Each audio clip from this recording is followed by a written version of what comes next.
Thank you and welcome back. This is Nigeria Watch, and we had to get to talk about the leadership in AKWA IBOM State as we are tending towards 2023 general elections. What is the leadership role that will be played? What are the strategic plans towards ensuring that the 2023 general elections will be a win-win for the people and, of course, the incoming government? Today with me is an engineer of no mean repute. He'll talk a little more about himself. Engineer Emem Coffie. It's my pleasure to have you on the program, sir. Thank you. Welcome to Nigeria Watch. Yeah, where we're keeping an eye on the nation. Can you tell us a little about yourself for the benefit of our audience? Okay. My name is Engineer Emem Coffie. I'm from in AKWA IBOM State, the current in Nsrubiam. We used to be under 18 and local government some years back. I'm the son of Sambo Kofi Kobo, a one-time general manager of ATP, African Timber and Plywood, later Kalamazoo Beam. They are all divisions of USC. My mom is an Efik woman, but her roots is from Efik and Anang. And so I would say I'm a complete AKWA IBOM man because I have my roots in the Oro Nation, in the Anang Nation, and the Ibibio Nation.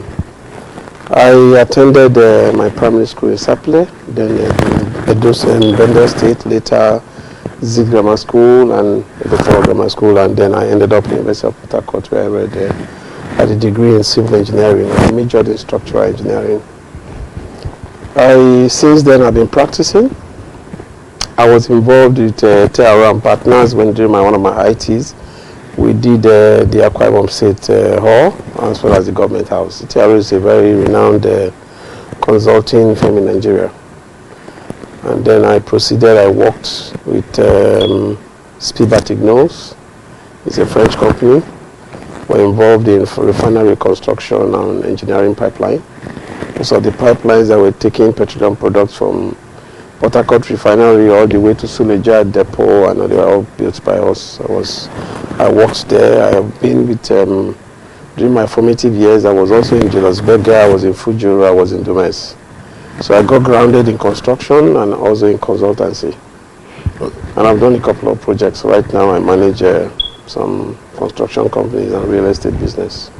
Let's talk about, about the level of civil engineering in Nigeria, and of course we hear about collapsed buildings. Does that give you a concern as a civil engineer? It does give me a concern. In fact, I even at a point thought about forming a parallel body to Korea, but we decided not to because we found that Korea is doing a good job. I think the problem we have is about quality control, and it hasn't really got to do with the engineers, it's got to do with the system. Let's take an example. If you have a collapsed structure, who are the key players? Okay. You have the architects, you have the civil structural engineers, you have the electrical mechanical engineers, you have the quantity surveyors. Now these work as a team. The person that is primarily supposed to take responsibility when you have a collapsed structure is the structural engineer. And the engineer works with materials that are valuable. You have the quasi-aggregate, the fine aggregates, and the steel. Now we already have in our design factor of safety. And the factor of safety goes to reduce the effective strength of the concrete or the steel to just about 0.67. For example, for concrete, of what you are expecting. So you have already made efforts to say, okay, if there are problems that you cannot achieve what you are supposed to achieve in the strength, the worst case scenario, this is what it should be. The question to the common man is, what happens when these houses collapse, and who is responsible? Who is responsible? So because the engineer has gotten his money, he's gotten paid, and at the end of the day, perhaps the resident or the inhabitants of the building gets to suffer the losses, sometimes death. Most of the time, the problem does not come from the engineer. Okay. Now, we have to classify it here. When you say the engineer, you're talking about an engineer that has passed through all the trainings and is certified, qualified to work by relevant bodies. So you can be a graduate of engineering as long as you have not been certified. You're a quack. Now the problem is that the certified professionals, people don't like to engage them because they probably don't want to pay a little more. Okay. So they take the younger ones, or those are not even engineers. Like you come to Abuja, everybody that's been in the building construction site as supervisor begins to answer engineer. So most of the time, those people are not qualified. And there's no task force to. The task force is not effective enough. Not effective. Effective enough. It's not effective. Nothing is happening. The second reason why you may have collapse structure is the quality of the materials. Okay, let's go into a little bit of politics. You are a candidate of the AKWA party. These days, it seems to be that political parties do not have ideology, because you cannot differentiate one party A from party B from party C. And you talk about the issues of vote buying. Talking about a AKWA party, what are the founding ideologies of your party, the AKWA party? What the party stands for is oneness and progress. And that is why I joined the party, is because that party works with my mindset. I will later come to the issue of Utomidong, but let me tell you why the party is the right party to join. Okay. In AKWA in particular, we have had a people that have been so polarized. The party stands for oneness. Let's come together as one. Are you saying AKWA people are not united? No, politically we've been so polarized. We've been so polarized. And if it's time to get into that, I'll get into that. But now, take it that what I mean. We're so polarized politically. Okay. Yes. And there's no one to blame for the polarization. So it's been a gradient. It's been a gradual process. Okay. And this is really why we have come into the system. We want to try to see how we can stop that polarization. What are you bringing to the table? Yes, if you permit me. My father read political science from the University of Lagos. He was the secretary of Student Union Government. He was very active. While Woloshenka was shaking University of Ibadan, he was shaking University of Lagos. They had some reasons why they were doing what they were doing. They didn't want to be conformed to certain rules that they felt were not African. Now, when he graduated, as I said, he worked with ATP, USC then. USC was like a class company for the best brains. That's why when we went to pick a president, Babangida had to go all the way to USC to pick Shoneko. But he left politics. Now, he spent most of the time criticizing governments. Okay. He was a critic. And after all those years, he never really got involved in active politics, so he couldn't make any change. So I sat and said, if I keep doing what my father did, then what happens? The system continues to deteriorate. You keep blaming the government. You keep blaming the government. So why not go and put in your best and see the change you can make? Only one policy can change. Obasanjo just made a change in the GSM. Just include the policy of having a GSM. So, and the whole system has changed. Yeah, before we talk about the issue of polarization of the polity by politicians, I tried to find out, what are you bringing to the table? What are you bringing anew? What is it that when people look at in AKWA IBOM, they will say, yes, like you're talking about the Obasanjo, what is that thing you're looking at? You bring Utomidong to the table.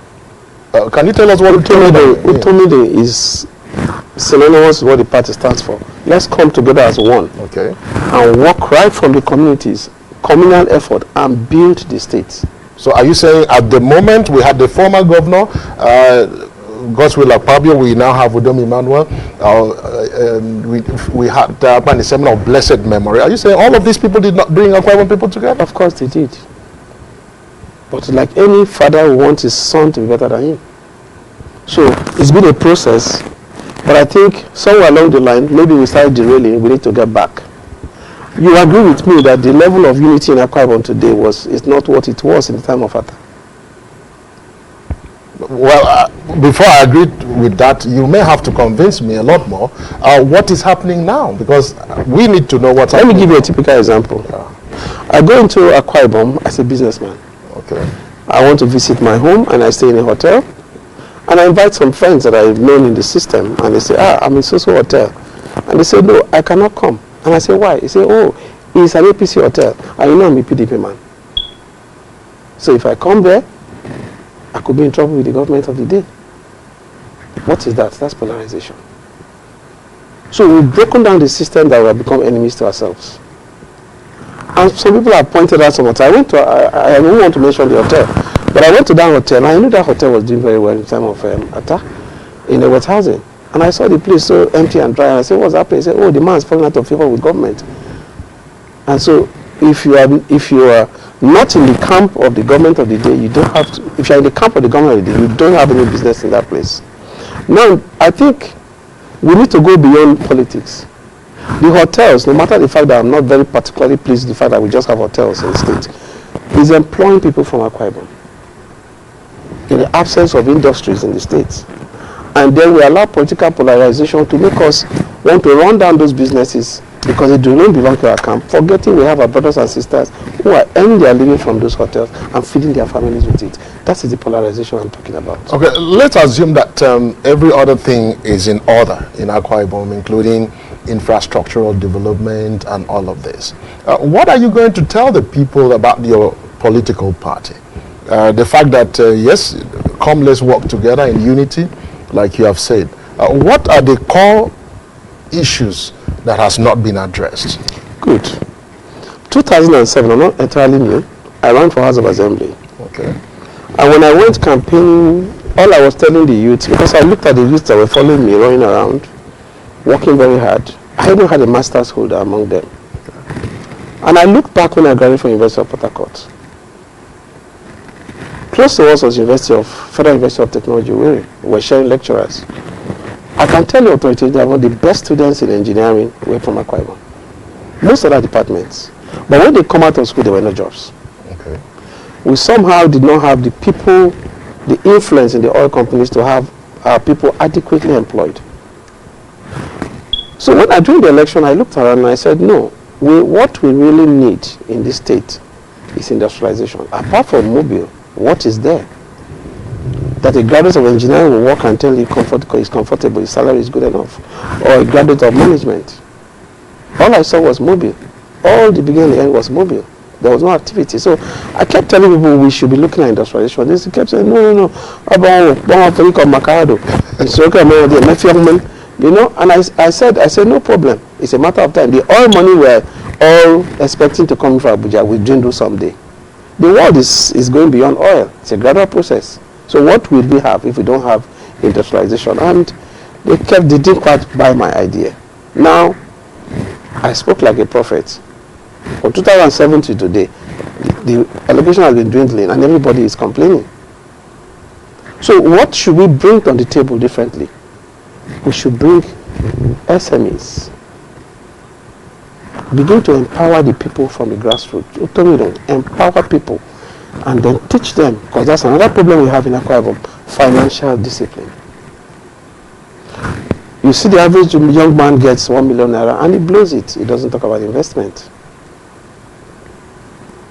So we need to begin to teach our people financial discipline and then empower them and follow them up. Okay, let's talk about the inspiration behind the Utom Idong ideology that's coming together to work. We have people who at this moment, we know that politics is about money. And if we also say that, apart from polarization, the political structures have been monetized. Do you have the financial muscle to wrestle power from the incumbent, Udom Emmanuel of the People Democratic Party, the PDP? We also have the Udoides of the ANPP. We have Senator Albert Agban of the YPP. We have all of these people aspiring to be governor. Do you think there's any way you can distinguish yourself from the fact that you are going to spend millions of naira, if not in billions? Well, like I said, Utombi is a program we are starting now. Okay. We want to empower people financially. We are not just looking at giving people money during the election, and which 1 month later they can't even account for the money. We are trying to build structures, build financial structures for the people that is long lasting. Things that people will look at and say, no, it's not about the money you give me today. You give me money today, I'm hungry for 4 years. No, we need to educate our people. It's a revolution. Now, all the names you mentioned have been key players in previous governments. That's why I don't bother about them. But what have they done for the people? I mean sustainable gifts. It's not about giving somebody, you come give somebody 1 million naira and he blows the money. You make sure he's hungry in the next few months. You don't teach him how to fish. You give him fish, so he comes back and does your bidding. No, that's not what we want. So we want to be able to educate our people. So before the election, people they will know. Like I tell people, Emem already bought there. I couldn't forget it. Okay. Now look at all the key players we are talking about. Were they billionaires in 1999? When they came into the system, were they billionaires? Let them show us businesses they were doing that they were successful. So all the money is from the system.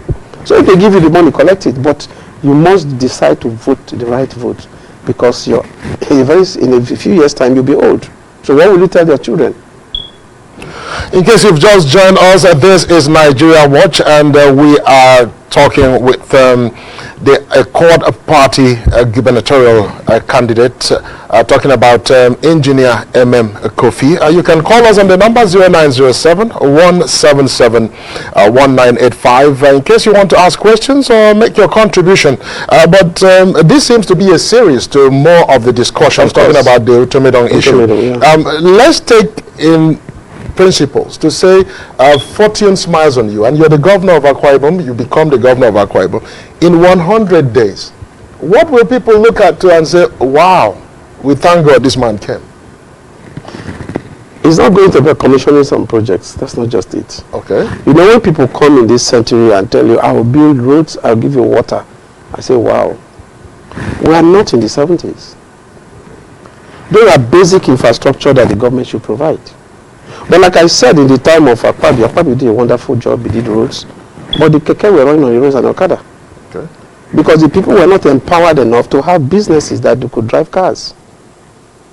I'm not talking about a system where only the bourgeois are able to be comfortable. I've done business with Igbos. I was building a cluster in Aba. And the average Aba trader may be trekking. In the morning, he's trekking. If you discuss a business that you need 200 million in the evening, 10 of them will raise the money. That's a system that does not know whether there is a Buhari or there is a recession. That is what I want Akwa Ibom to be. Okay. So I will be building not just roads and doing certain projects within 100 days, but I think the emphasis is on the people. Emphasis is on developing the people to have sustainable finance so that they can be independent. We don't have to depend on the government. What is happening in this Udon's regime is everybody is complaining, everybody is looking forward to the governor.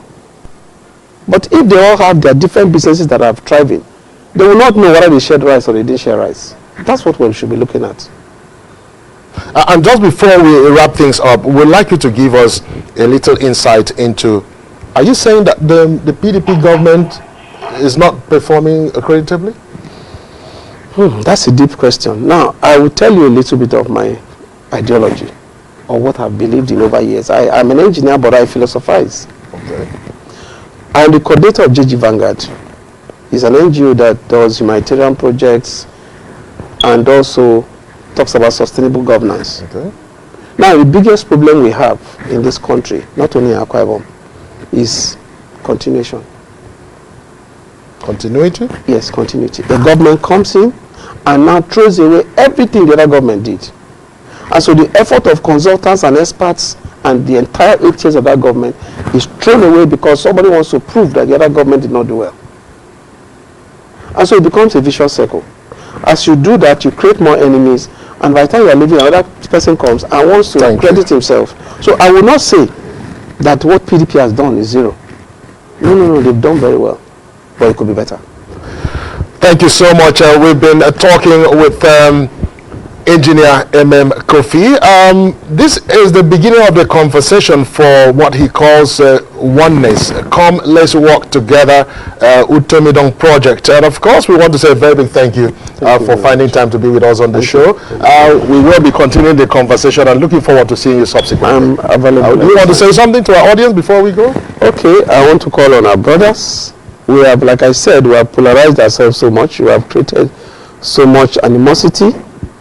And like a program I watched a few minutes ago on this station, war only leaves everybody in a shameful and shameful position. I tell people, look at Ukraine. If Ukraine had done proper dialogue, if they had elders in the country, I think the president would not have made the mistake he made. So we need to come together to build Akwa Ibom. Let's shelve our differences. Yes, there have been mistakes, and everybody is prone to mistake. The truth is that the people are governed by the kind of leaders they deserve. So if we really want to get better leaders, we need to shelve this system of Zogabanadi. Thank you. And really decide that we want a change in the system. Thank you. Thank you so much, and that's where we're going to wrap things up. But thank you, Albert, for your time, and of course, all of the guys are making things happen right here. And this is where we call it a shot. Let's do this again tomorrow, God willing. Have yourself a splendid Wednesday evening. Good night. You know I love you. Yeah. Good night. Check. BRTV, pip the vision, see right through it. Entertainment's like fluid. Any direction that you pointing, you just gotta let it flow. BRTV here to find you like Merlin finding Nemo. Instead of drip like licking pipes. Go against the normal type, defy odds, y'all. Instead the cause, too claustrophobic, so content out the box. No limits and no confines. Not your regular show, no reaping, no Mordecai. What defines you? What defines your taste and style? Like connoisseurs, it go well with good taste and style. We'll keep you glued to your seat. We'll take you way above clouds like shooting stars and comments. We here to take your comments. Full expression, entertainment, talking art. Vanguard, D'Angelo, the avant-garde tastemaker. BRTV paved the way for other stations, yo.